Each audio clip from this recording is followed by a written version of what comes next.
আজি পাকঘৰত ইমানবোৰ মানুহ কেলে আহিছে জানেনে? নমস্কাৰ, মই সাগৰ আৰু আজি মোৰ ডে 30।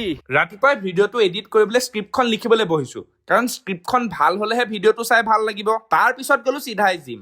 আজি জিমত কালিৰ নিচিনা ফুল বডিয়ে কৰিম ভাবিলো। বেলেগে কি কয় নাজানো, মোৰ মতে জিম কৰিলে বডি বনাটো পিছৰ কথা, কিন্তু ডে টু ডে লাইফটো পুৰা ডিচিপ্লিনত আহি যায়। মোৰ কিন্তু জিমত বেকৰ এক্সাৰচাইজ কেইটা চবতছে ফেভৰেট। আপোনালোকৰ কোনকেইটা ফেভৰেট জনাবচোন। আজি ঢেৰ কাম কৰিলোঁ, আহি পাকঘৰ চাফা কৰিলোঁ, চব কৰিলোঁ, ধুনীয়াকৈ খানা বনালোঁ। এইটো দেখিবলৈ পাইছে মাংস, আৰু মাংসটো বেছি তেল চেল দিয়া নাই, একদম মা মছলাও বেছি নাই, ধুনীয়াকৈ বনাইছোঁ। আৰু কণী মই মানে আগতে মোৰ এডাল ষ্টেণ্ড আছিল দেখিছিলা, সেই ষ্টেণ্ডডাল কালি আকৌ ভাগি থাকিল। এতিয়া মই বেক চাইডে এনেকৈ বটল দি ৰখাই থ'ব লগা হৈছে। এই অৱস্থা, তাকে খাই লওঁ।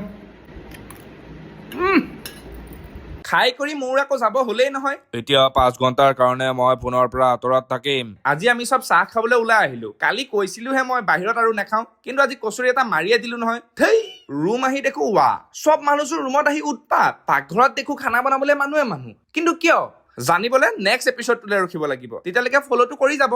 Thank U.